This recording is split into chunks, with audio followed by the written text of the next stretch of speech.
Perkenalkan, nama saya Komang Artisia.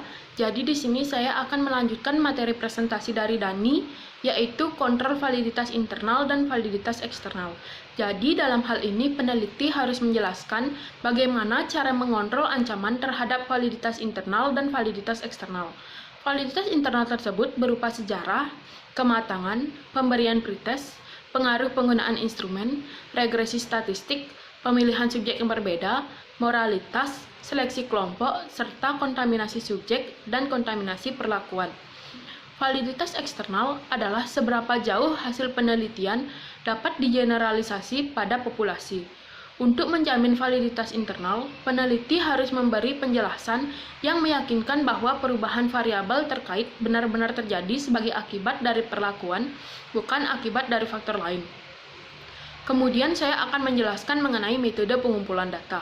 Nah, dalam metode pengumpulan data, peneliti harus menjelaskan instrumen variabel, yang mana instrumen variabel terdiri dari dua instrumen. Yang pertama, instrumen variabel terikat, dan yang kedua, instrumen variabel moderator.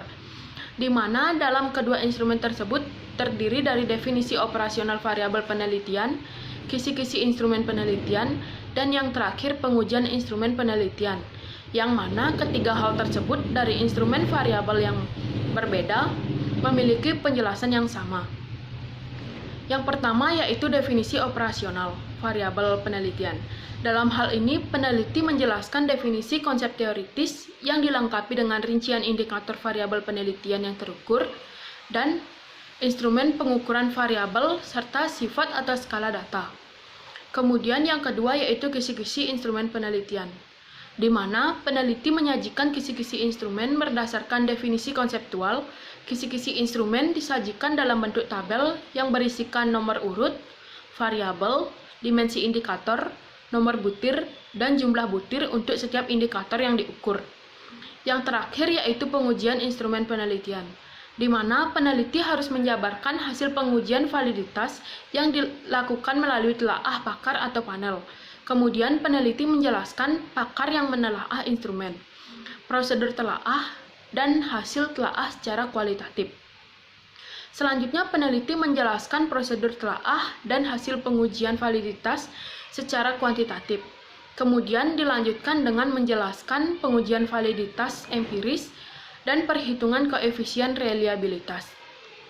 Kemudian saya akan menjelaskan mengenai metode teknik analisis data, di mana peneliti mendeskripsikan metode dan teknik analisis data yang digunakan meliputi analisis data dengan statistik deskriptif, analisis data dengan statistik inferensial, dan uji persyaratan analisisnya. Analisis data dengan statistik deskriptif dapat disajikan dalam bentuk tabel distribusi frekuensi, histogram, poligon, stem and left. Analisis dilakukan dengan statistik inferensial dengan rumusan tujuan penelitian dan hipotesis penelitian. Kemudian hipotesis statistik. Dalam hal ini, peneliti melakukan hipotesis statistik dengan simbol atau lambang parameter statistik yang menggambarkan pernyataan tentang karakteristik populasi yang merupakan jawaban sementara atas penelitian. Pernyataan tersebut berbentuk proposisi sebagai hasil dari kerangka teoritik. Banyaknya hipotesis statistik sesuai dengan banyaknya hipotesis penelitian. Selanjutnya yaitu hasil penelitian dan pembahasan. Di dalam hasil penelitian dan pembahasan, saya akan menjelaskan mengenai deskripsi data dan pengujian asumsi.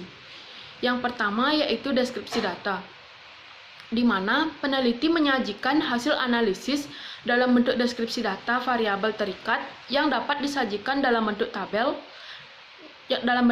distribusi frekuensi, histogram, stem and left yang dilengkapi dengan interpretasi data. Banyaknya subjudul untuk pengujian data variabel terikat pada setiap kelompok sesuai dengan desain penelitian. Yang kedua yaitu pengujian asumsi. Nah, di mana peneliti menjelaskan hasil uji asumsi analisis data. Uji asumsi disesuaikan dengan statistik inferensial yang digunakan.